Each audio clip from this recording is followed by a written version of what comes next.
राधे राधे सभी को। तो दोस्तों, साइकोलॉजी में अपना टॉपिक चल रहा था बाल विकास, और जिसमें आज अपने करेंगे फ्राइड का मनोलैंगिक विकास सिद्धांत। इतना ज़्यादा इम्पोर्टेंट है कि इस सिद्धांत से क्वेश्चन पूछे जाते हैं हर बार, और अब तक जैसे भी क्वेश्चन पूछे गए हैं आपको ये ध्यान रखना है कि कैसे किस प्रकार क्वेश्चन बन सकते हैं या पूछे गए हैं। देखो, सबसे पहला जो क्वेश्चन आपको ध्यान रखना है कि मनोलैंगिक विकास सिद्धांत के प्रवर्तक ध्यान रखने हैं, कौन है? Sigmund Freud. पहला क्वेश्चन ये ध्यान रखना है। दूसरा कि फ्राइड ने इस काम शक्ति को क्या कहा है? काम शक्ति को लिबिडो कहा है। यानी कि फ्राइड है ना, फ्राइड की जो अवधारणा है वो किसी भी व्यक्ति का जो व्यक्तित्व विकास है उस पर काम शक्ति का सबसे ज्यादा प्रभाव पड़ा है। तो फ्राइड ने इस काम शक्ति को क्या कहा है? लिबिडो कहा है। तो दो क्वेश्चन आपको ये ध्यान रखना है कि पहला देखो, प्रवर्तक सिगमंड फ्राइड है मनोलैंगिक विकास सिद्धांत के, और फ्राइड ने जो ये काम शक्ति है इसको लिबिडो कहा है। और तीसरा अगर क्वेश्चन बन सकता है यहां से तो ये कि जो ये सिगमंड फ्राइड है इन्होंने व्यक्ति के मनोलैंगिक विकास की कितनी अवस्थाएं बताई। ये आप ध्यान रख सकते हो कि 5 अवस्थाएं बताइए। कौन कौन सी ये 5 अवस्थाएं ध्यान रखना है सीक्वेंस वाइज। देखो, सबसे पहली कौन सी? मुख्य अवस्था, जो ओरल स्टेज है, सबसे पहली मोस्ट इंपॉर्टेंट मुख्य अवस्था। दूसरी है गुद्य अवस्था, और जो कि एनाल अवस्था यानी कि गुद्य अवस्था। फिर है लैंगिक अवस्था, मोस्ट इंपॉर्टेंट। चौथी है अदृश्य अवस्था। अदृश्य अवस्था को आप ऐसे भी लिख सकते हो अव्यक्त अवस्था, यहां लिख लो अव्यक्त अवस्था। और पांचवी है जनेंद्रिय अवस्था। तो पांचों अवस्थाएं ध्यान रखना है। पहला क्वेश्चन कैसे कि सिगमंड फ्राइड इनके प्रवर्तक है, और फ्राइड ने काम शक्ति को लिबिडो कहा है, और मनोलैंगिक विकास की कितनी अवस्थाएं बताई है? सिगमंड फ्राइड ने 5 अवस्थाएं बताई है। यहां तक आपको इतना पता चला। अब इनको एक एक करके पढ़ते हैं, और काफी इंपॉर्टेंट है ये वाला सिद्धांत, तो इसको अच्छे से देखना है। जो पहली अवस्था है मुख्य अवस्था, ये किन्होंने बताई है? सिगमंड फ्राइड ने बताई है मनोलैंगिक विकास की अवस्था है, जो कि ओरल स्टेज। अब देखो, इसमें मुख्य अवस्था में देखो यह कामुकता की पहली अवस्था है। ठीक है, ये 5 अवस्थाएं हैं, तो ये पहली अवस्था, ये आपको ध्यान रखना है। पहली अवस्था पूछे तो कौन सी है? तो मुख्य अवस्था। और ये देखो, शिशु में जन्म से 18 माह या 18 महीने या फिर 1.5 वर्ष तक चलती है। अब यही चीज ना एनसीईआरटी में लिखी हुई है कि जन्म से 1 वर्ष तक, यानी कि 0 से 1 वर्ष तक, ये एनसीईआरटी की बुक में लिखी हुई है। अगर आता है 0 से 1 वर्ष तो आप 1 वर्ष करना, नहीं तो जन्म से अगर 18 वर्ष या 1.5 वर्ष तक आता है तो भी बिल्कुल सही है। तो आप ये दोनों चीजें ध्यान रखना कि मुख्य अवस्था जन्म से 18 1 यानी कि 1.5, इसके लगभग यहाँ तक। ठीक है, और आगे देखो, मुख्य अवस्था एक तो पहली अवस्था हो गई है, सबसे पहली है ये देखो मुख्य अवस्था। फिर गुदी अवस्था आती है, फिर लैंगिक, फिर अदृश्य अवस्था, फिर जनेंद्रिय अवस्था। अब देखो, जो ओरल स्टेज है मुख्य अवस्था, इस अवस्था में कामुकता देखो मुख के क्षेत्र में केंद्रित होती है। जो कि ये मुख्य जो मुखावस्था है इसमें जो मुख क्रियाओं का केंद्र होता है, यानी कि जैसे कि होठ, मुख हो गया, जीभ हो गया, इनको कामुक क्रियाओं का केंद्र माना जाता है। ठीक है, तो आपको ये ध्यान होगा कि जो मुख्य अवस्था है इस अवस्था में कामुकता देखो मुख के क्षेत्र में केंद्रित होती है। ठीक है, और जन्म से 1 वर्ष या 18 माह 1.5 वर्ष, यहाँ तक आप ध्यान रखना। सेकंड है वो देखो कौन सी अवस्था है। आप इसमें एक चीज ये भी ध्यान रख सकते हो, जो मुख्य अवस्था पड़ी है, कि इसमें ना एक चूषण और एक दंशन, जो कि ये इसमें 2 प्रकार है। चूषण होता है जो कि 0 से 6 माह तक चूषण, जैसे बच्चों को देखा होगा मुंह में अंगूठा ले लेते हैं, चूसते हैं, चूषण की प्रक्रिया, जो कि रक्षण कार्य का काम करता है। चूषण 0 से 6 माह। एक होता है दक्षण, यानी कि मैं लिख देती हूँ यहाँ पर, ये देखो, एक चूषण जो 0 से 6 माह, एक दंशन जो कि 7 से 12 माह तक होता है। दंशन यानी कि जैसे कि काटना, कोई बच्चों को देखा होगा दांत से काट लेते हैं इस प्रकार, जिसको परपिंडनकारी भी बोलते हैं। यानी कि चूषण और दंशन, यानी कि ये दंशन वाले होते हैं, जैसे काटना, इसमें बच्चे आते हैं काट ले हैं, तो ये वाले बच्चे आक्रामक भी बन सकते हैं इसमें, तो ये थोड़ा सा ध्यान रखना। मुख्य अवस्था का पता चल गया। सेकंड है गुद्य अवस्था।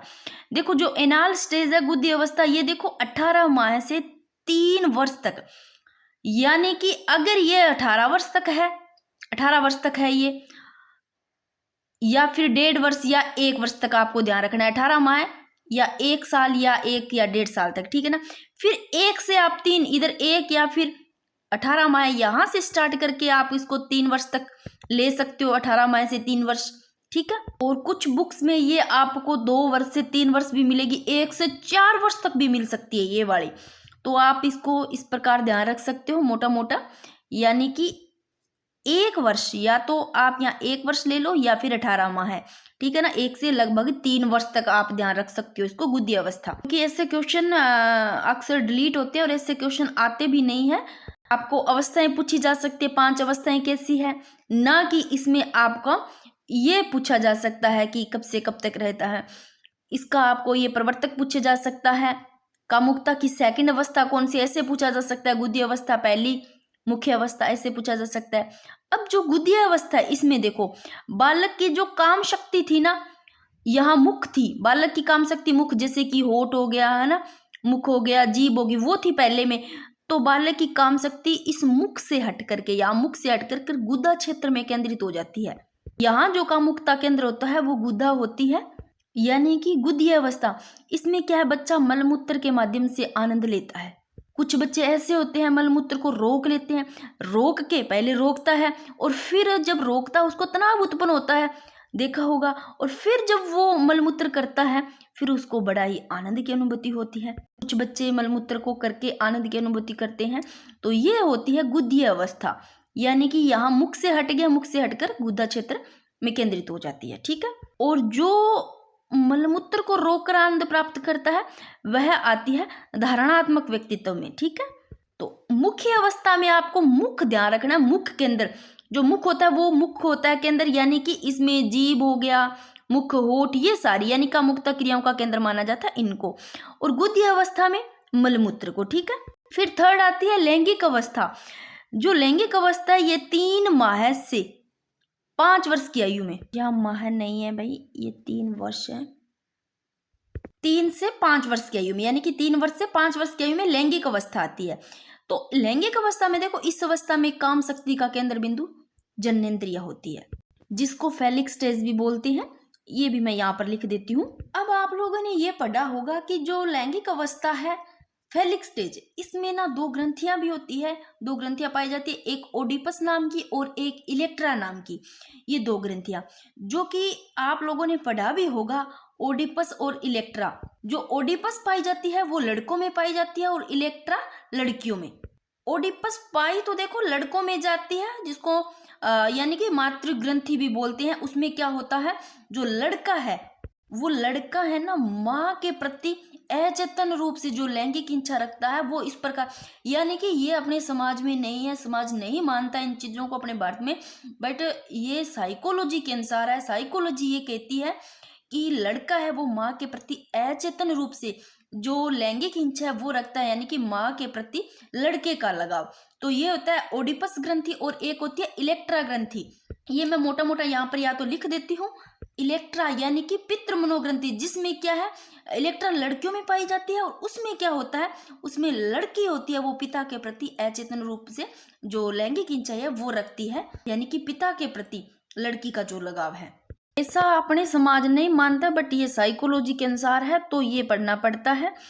तो जिसमें आप लोगों ने एक कहानी भी पढ़ी होगी कि एक राजकुमारी थी, जो इलेक्ट्रा पढ़ रहे हैं ना अपना, इलेक्ट्रा का मतलब यही है कि एक राजकुमारी थी, जो ग्रीक राजकुमारी ऐसा कुछ। उस राजकुमारी ने क्या किया था, अपने भाई की सहायता से अपनी माँ की हत्या कर दी थी और अपने पिता से शादी कर ली थी। इस प्रकार ये इलेक्ट्रा ग्रंथि है जो बनी हुई है भाई। तो मैं यहाँ पर ये 2 ग्रंथियां लिख देती हूँ एक बार। ये मैंने यहाँ पर लिख दी है सारी चीजें जो बताई है कि लैंगिक अवस्था में देखो 2 ये ग्रंथियां, ओडिपस और इलेक्ट्रा ग्रंथि। इलेक्ट्रा लड़की में पाई जाती है, ओडिपस लड़कों में पाई जाती है। यानी कि जो ये होती है मातृ मनोग्रंथि बोलते हैं इसको, ओडिपस, जो कि लड़के होते हैं वो माता के प्रति इनका लगाव होता है, यानी कि ये माता के अपनी माँ के प्रति अचेतन रूप से लैंगिक इच्छाएं रखते हैं।